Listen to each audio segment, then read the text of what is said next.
Hello दोस्तों, स्वागत है आपका एक बार फिर से मेरे यूट्यूब चैनल पे।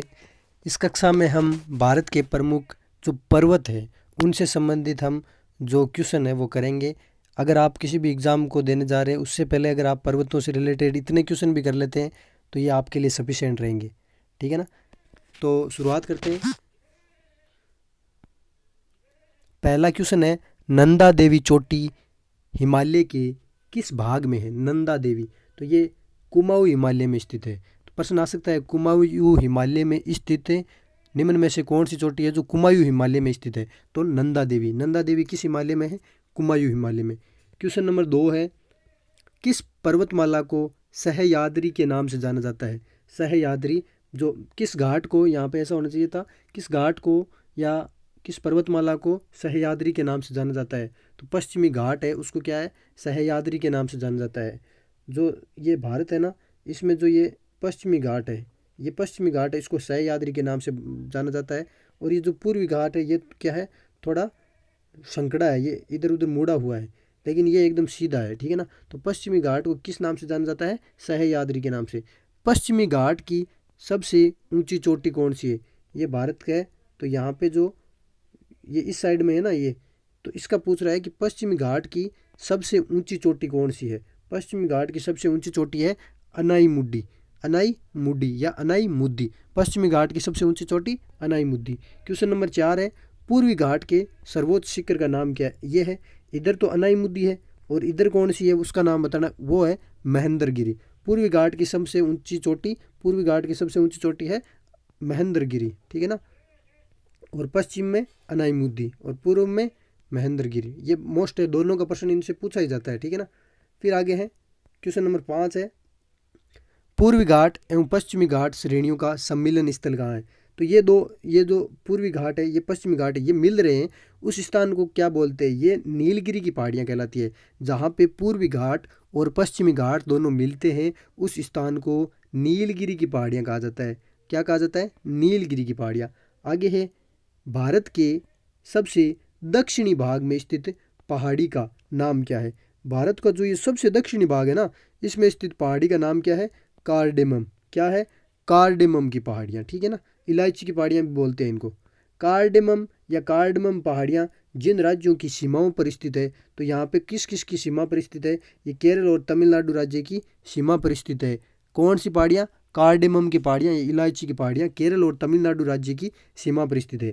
आगे क्वेश्चन नंबर 8 है, छोटा नागपुर पठार नहीं है, पठार, छोटा नागपुर पठार की सबसे ऊंची चोटी, पर्वत चोटी का नाम क्या है? छोटा नागपुर पठार की सबसे ऊंची पर्वत चोटी का नाम है पारसनाथ। प्रश्न आ सकता है, मिलान में भी आ सकता है। ठीक है। छोटा नागपुर पठार की सबसे ऊंची चोटी पारसनाथ। ठीक है।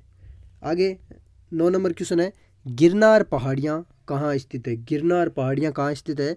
बिहार में। ठीक है ना। गिरनार, अरे यार ये स्क्रीन दब गई।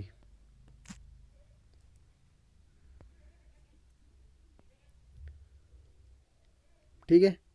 गिरनार पहाड़ियाँ कहाँ है? एक मिनट। ओके, गिरनार पहाड़ियाँ कहाँ स्थित है? तो गिरनार पहाड़ियाँ हैं बिहार में स्थित। आगे क्वेश्चन नंबर 10 है, अंडमान और निकोबार द्वीप नहीं है, ये द्वीप है, अंडमान और निकोबार द्वीप समूह है, जो कि कहाँ है? बंगाल की खाड़ी में स्थित भारत का द्वीप है। ये भारत है। यहाँ पे लक्षद्वीप है, ये तो है अरब सागर में। और यहाँ जो अंडमान निकोबार है वो है, वो कहाँ पे है? बंगाल की खाड़ी में। ये भारत है ना ऐसे, तो उसको उत्तर में तो कौन है? हिमालय घेर रखा है, इधर हिंद महासागर घेर रखा है, इधर ये बंगाल की खाड़ी है, इधर ये अरब सागर है। ठीक है ना। तो बात हो रही है अंडमान और निकोबार द्वीप समूह की। यहाँ पे अंडमान और निकोबार द्वीप समूह में सबसे अधिक ऊंची जो चोटी है उसका नाम क्या है? तो वो है सैडल पीक। सैडल पीक कहाँ स्थित है? अंडमान और निकोबार द्वीप समूह में। नर्मदा और ताप्ती नदियों के मध्य कौन सी पहाड़ियाँ स्थित है? देखिए ये जो भारत है ना, उसमें ये भाग है ना, यहाँ दक्षिणी भाग, इनमें नर्मदा और ताप्ती नदियाँ निकलती है और पश्चिम की तरफ जाती है। ठीक है। जबकि गोदावरी कृष्णा कावेरी नदियाँ ये पूर्व की तरफ जाती है। पश्चिम की तरफ मतलब कहाँ? ये भारत है, यहाँ पश्चिम की तरफ जाती है, इसका मतलब कहाँ जाती है? ये अरब सागर में जाती है। कौन सी? नर्मदा और तापी। और ये बंगाल की खाड़ी में गिरती है। कौन सी नदियाँ? गोदावरी, कृष्णा और कावेरी। इसी प्रकार यहाँ से ऊपर ऊपर की साइड से जो नदियाँ आती है वो सिंधु, झेलम, चिनाब, रावी, व्यास, सतलज, ये हिमालय भाग की नदियाँ हैं।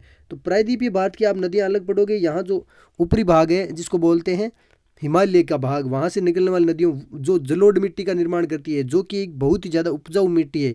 ठीक है, नदियों के अवसादों के जमाव से कौन सी मिट्टी का निर्माण होता है? जलोढ़ मिट्टी का। तो नर्मदा और ताप्ती नदियों के मध्य कौन सी पहाड़ियाँ हैं? तो ये सतपुड़ा की पहाड़ियाँ हैं। सतपुड़ा और विंध्याचल की पहाड़ियाँ वहाँ से ये निकलती है। और जो नर्मदा नदी और जो ताप्ती नदी है उनके बीच में जो पहाड़ियाँ उनको बोलते हैं सतपुड़ा की पहाड़ियाँ।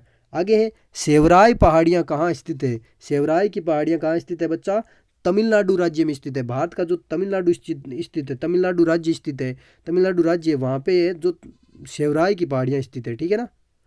आगे है सबरीमाला किस राज्य में है? सबरीमाला ये भी मोस्ट है, केरल में। मिलान में प्रश्न आ सकता है कि सेवराई पहाड़ियाँ है उसका ऐसे मिलान करो, सबरीमाला है उसका मिलान करो केरल में। ठीक है ना। ठीक है, आगे 2 प्रश्न बचे हैं। क्वेश्चन नंबर 14 है महाराष्ट्र और कर्नाटक में पश्चिमी घाट को किस नाम से जाना जाता है? तो पश्चिमी घाट का क्या नाम है बच्चा? सह्याद्री नाम है ना। पश्चिमी घाट को किस नाम से जाना जाता है? ये इसको सह्याद्री भी बोलते हैं। और सबरीमाला किस राज्य में है? किस राज्य में बच्चा? केरल में। 2 बार आ गया प्रश्न ये, सबरीमाला किस राज्य में है। आगे प्रश्न आ गया सबरीमाला किस राज्य में। ठीक है, तो ये आपके 15 क्वेश्चन हो गए। भारत के जो क्या है पर्वत है उनसे रिलेटेड क्वेश्चन हो गए। ठीक है बच्चा, अब शुरुआत में मैंने बीच में कुछ नहीं बोला है, अब लास्ट में यही बोलूँगा, प्लीज़ सब्सक्राइब। ओके, धन्यवाद।